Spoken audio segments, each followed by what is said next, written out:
ఈ రోజే డౌన్లోడ్ చేయండి. మీ ఫేవరెట్ షోస్ చూడండి. ఏం జరుగుతుంది ఇంట్లో?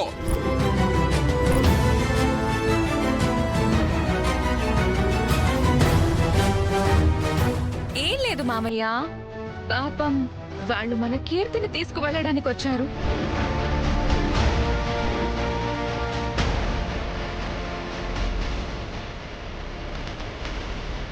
అత్తయ్య మొహమాట పడుతుంది.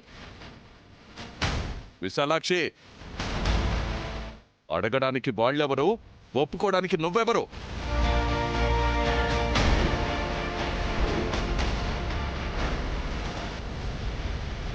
నేనిందాక వెళ్ళేటప్పుడే అన్నాను కదా బసవా, బయటికి వెళ్ళేటప్పుడు గేటు వేయకుండా పోతే ఇలా ఇంట్లోకి కుక్కలొచ్చి ఇల్లంతా పాడు చేస్తాయని.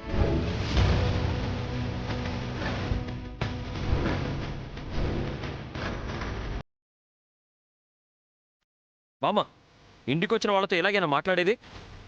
మర్యాద చేయడానికి వీళ్ళేవైనా మంచి చేశారా? నువ్వాగమ్మా. ఆ పెళ్ళి ఆగిపోయింది కాబట్టి నేను ఓడిపోయానని ఒప్పుకొని దిక్కులేక నా కూతుర్ని మీ ఇంటికి పంపిస్తాననుకుంటున్నారా?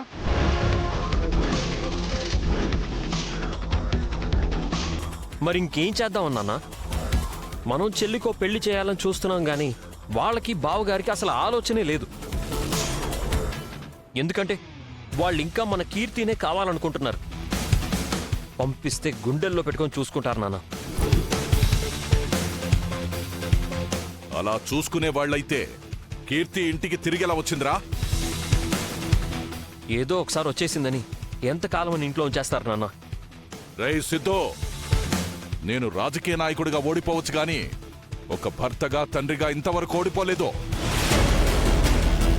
నా కూతురు జీవితం ఎలా బాగు చేయాలో నాకు బాగా తెలుసు. హర్ష కీర్తికి అబార్షన్ చేస్తే నేను వెంటనే పెళ్లి చేసుకుంటానని చెప్పాడు.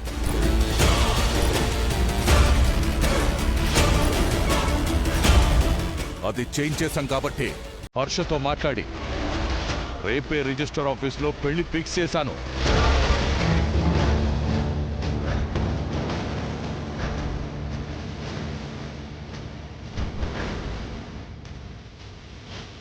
బసవా, మనం అటెళ్ళి ఇటు వచ్చే లోపల ఏదో గూడు పుటాని చేశారా వీళ్ళందరూ? అమ్మా, మీకు దండం పెడతానమ్మా. మా కోడల్ని మాతో పంపించండి. భార్యాభర్తలు అన్నాక ఏవో చిన్న చిన్న మనస్పర్ధలు వస్తూనే ఉంటాయి కదమ్మా. అది మీకు తెలియంది కాదు. అలాగని ఇంత చిన్నదానికి పెద్ద పెద్ద నిర్ణయాలు తీసుకోవడం ఎంతవరకు న్యాయం తల్లి? చూడు శ్రీనివాస్, నీ కూతురు ఈ ఇంట్లో ఉందన్న ఒకే ఒక్క కారణంతో మిమ్మల్ని మెడపట్టి బయటికి గెంటేయలేదు.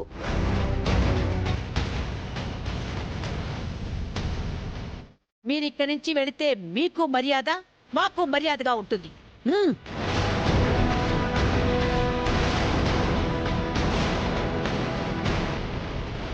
మీరేం కంగారు పడకండి. ఇక అలాంటి మనస్పర్ధలు రాకుండా అమ్మాయికి అబ్బాయికి పెళ్లి చేసేసి ఇద్దరిని అమెరికా పంపించేస్తున్నా. ఇదిగో ఫ్లైట్ టికెట్స్ కూడా బుక్ చేశాను. ఇదే ఫైనల్.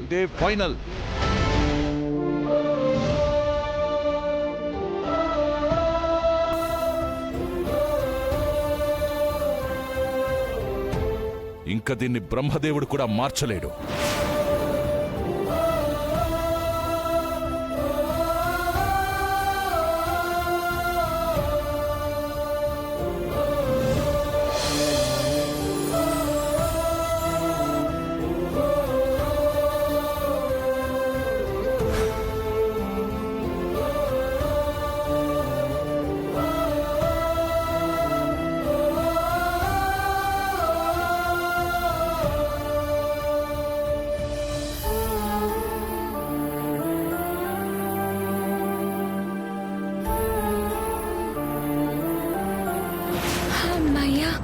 సీన్ ఎలా మొదలైనా క్లైమాక్స్ మాత్రం కేక పుట్టించింది. వదిన కడుపులో బిడ్డ కోసమైనా ఈ పెళ్లి ఆపి తీరాలి. కానీ ఎలా?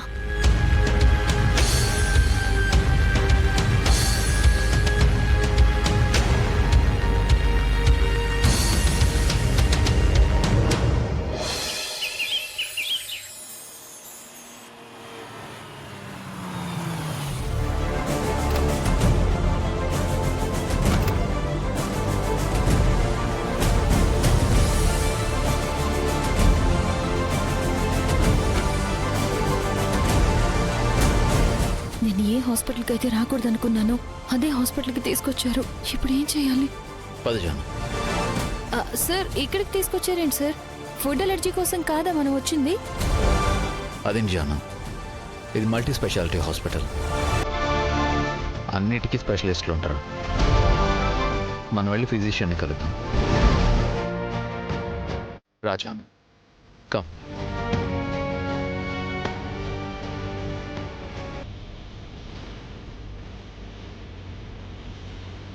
సార్ మీరు వెళ్ళి కూర్చోండి, నేను మాట్లాడుస్తాను. రాజాను,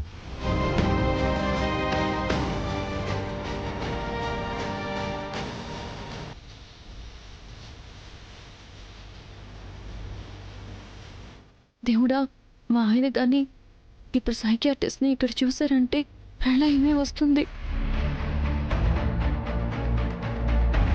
మీరు వెళ్ళి 5 minutes వెయిట్ చేయండి. Okay madam, thanks madam.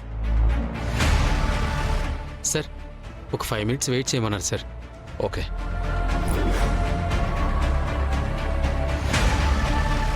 Food poison అనేది చిన్న ప్రాబ్లమే అనుకుంటాం కానీ నిజానికి చాలా పెద్ద ఇష్యూ జాను. అందుకే అస్సలు నెగ్లెక్ట్ చేయకూడదు.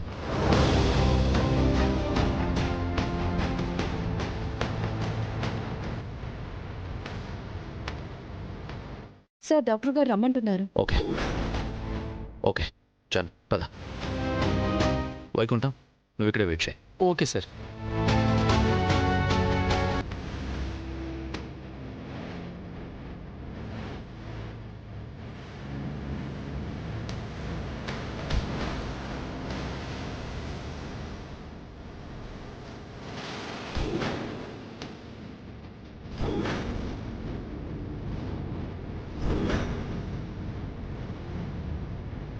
ఈయన ఇక్కడ బయటే ఉన్నారేంటి?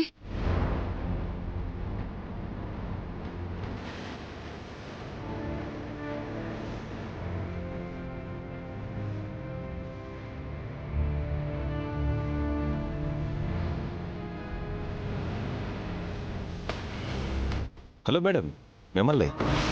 ఎలా ఉన్నారు?